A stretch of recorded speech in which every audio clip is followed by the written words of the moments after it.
Hello everyone, Assalamualaikum warahmatullahi wabarakatuh. My name is Dinda Pratiwi with SID 331900191 and my class is in 33.6B.01, which is I'm in the third year or in the sixth semester.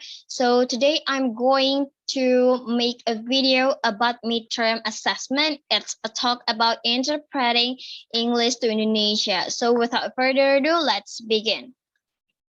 It is a news about a new fish discovered off the coast of Indonesia. So let's check this out. A new fish has been discovered off the coast of Indonesia. And besides being beautiful, it has a unique way of moving through the water. Let's take a look. Jadi ikan baru ini telah ditemukan di pantai lepas di Indonesia. Selain akan keindahannya, kecantikannya, ini memiliki cara yang unik untuk bergerak di dalam air. Dan mari kita lihat. The University of Washington scientists who this month officially described this new species of fish chose to call it Histiophryne psychedelica, or H. psychedelica, for its orange and brown stripes. H. psychedelica was first spotted in the harbour of Ambon Island in Indonesia in January 2008. Jadi ilmuwan atau peneliti dari Universitas Washington ini secara resmi menggambarkan, mendeskripsikan spesies ikan baru ini dan memilih untuk menyebutnya adalah Histiophryne psychedelica atau disingkatnya adalah H. psychedelica karena garis-garis warna orange dan juga coklatnya. H. psychedelica pertama kali terlihat di pelabuhan Pulau Ambon di Indonesia pada Januari tahun 2008. It took more than a year of testing by the university's professor, Ted Peach, to establish that it was indeed unique. DNA work revealed that the fish is of the genus Histiophryne, along with two other species, although its two cousins are far less spectacular in appearance. The genus is one of about a dozen in the family commonly known as frogfish.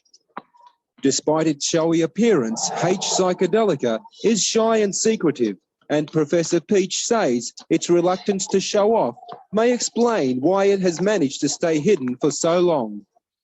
Jadi butuh lebih dari 1 tahun dalam penelitian ini, pengujian ini oleh universitas dan Profesor Ted Peach untuk menetapkan bahwa ikan ini memang unik. Dan hasil dari DNA ini mengungkapkan bahwa ikan tersebut bagian dari genus Histiophryne yang bersama dengan 2 spesies lainnya dan meskipun 2 spesies lainnya ini kurang spektakuler dalam penampilannya. Dan genus ini adalah salah satu dari sekitar banyaknya keluarga-keluarga atau jenis-jenis spesies yang umumnya dikenal dengan istilah ikan katak, frogfish. Meskipun penampilannya yang mencolok, H. psychedelica ini adalah jenis ikan yang tertutup dan juga pemalu. Dan Profesor Peach ini mengatakan bahwa ikan ini sulit untuk muncul di permukaan atau menonjolkan dirinya. Dan ini adalah menjelaskan mengapa dan telah berhasil juga bersembunyi dengan waktu yang begitu lama. And then let's talk about another video, another news. It's about International Patisserie Grand Prix 2009. So let's check this out. And this story is for all our viewers who have a bit of a sweet tooth. Tokyo is holding the International Patisserie Grand Prix. Pastry chefs from 8 countries are vying for the title of world's best patisserie makers. Let's take a look. Jadi ini adalah sebuah cerita untuk para pemirsa atau para penonton yang suka akan makanan manis.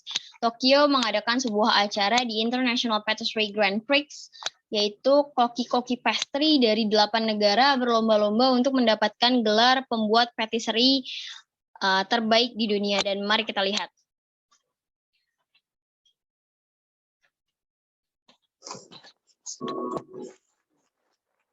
Pastry chefs from France, Italy, the United States, Singapore, China, Malaysia, Australia, and Japan showed off their creative flair.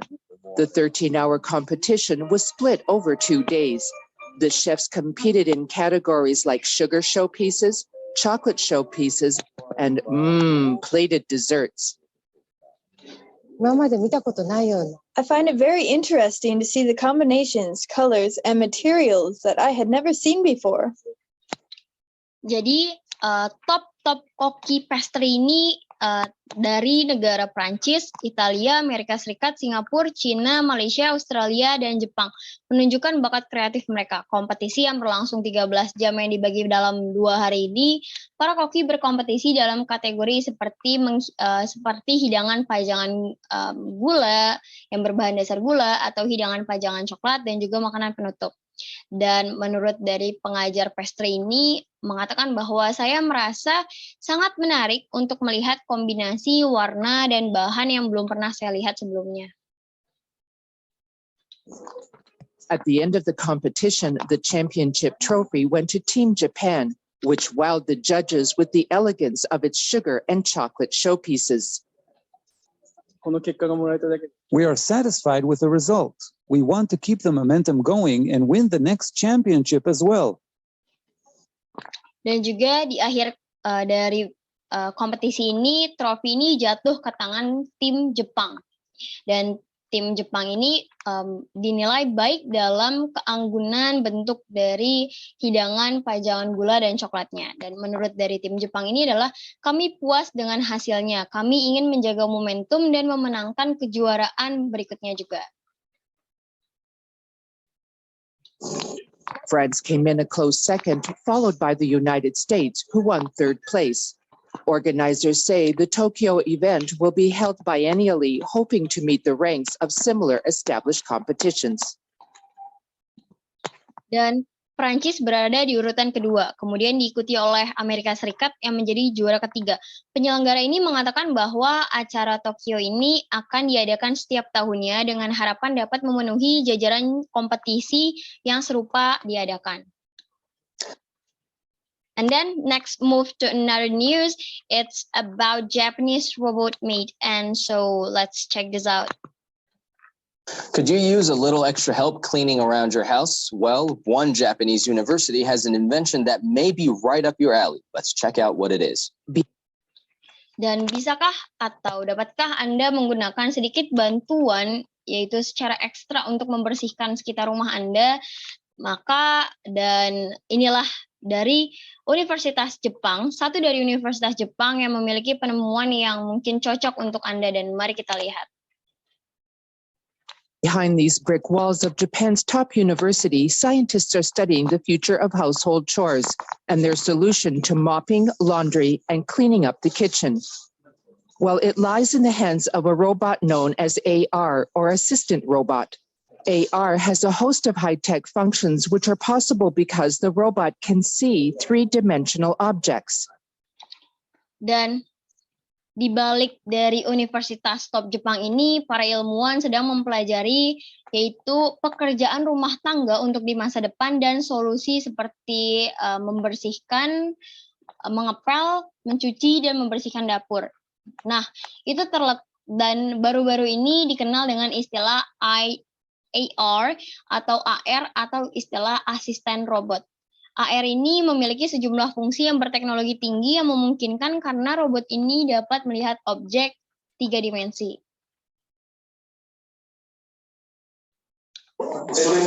This is the first launch of a robot that will be able to help with household chores in an era of an aging population. We can show people we can do it. This mechanical maid is capable of more than just serving breakfast in bed, and at 130 kilograms, it's no lightweight when it comes to polishing floors. But don't get excited just yet. The research center says it'll be another decade or two before the 1.5-meter robot can be mass-produced. Dan ini adalah peluncuran pertama robot yang dapat membantu pekerjaan rumah tangga di mana populasi ini yang sudah menua. Dan juga kita bisa menunjukkannya kepada orang-orang, kita bisa melakukannya. Berikut adalah penjabaran dari salah satu perwakilan dari universitas di Jepang ini.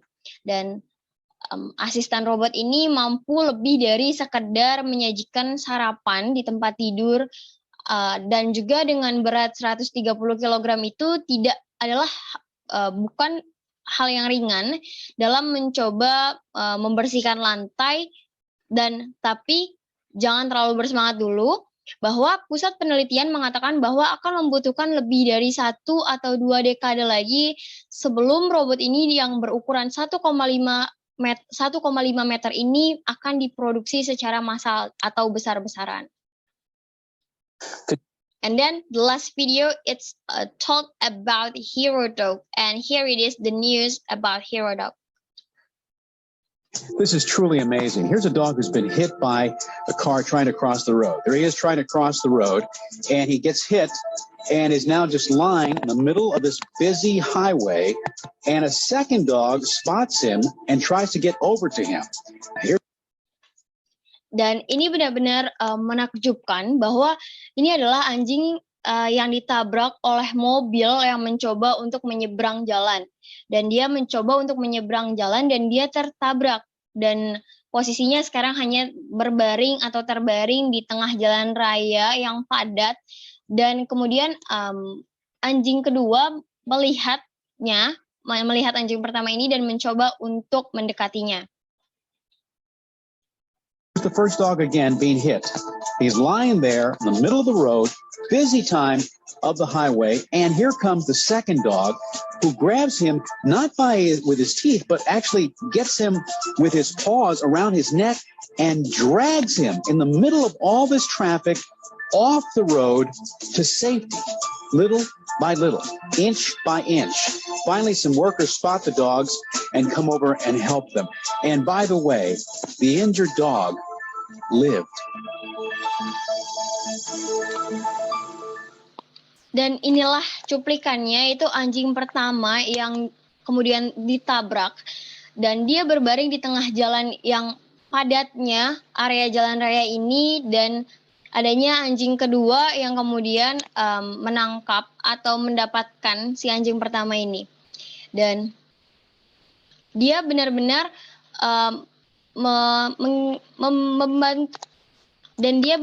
membantunya melalui cakarnya yang ada di lehernya dan menyeret anjing pertama ini di tengah-tengah padatnya lalu lintas dan juga menuju tepi jalan, menuju tempat yang aman, sedikit demi sedikit, inci demi inci. Dan akhirnya beberapa para pekerja melihat anjing ini dan datang membantu mereka. Dan pada akhirnya, dan di akhir cerita bahwa anjing yang terluka ini sudah diangkat.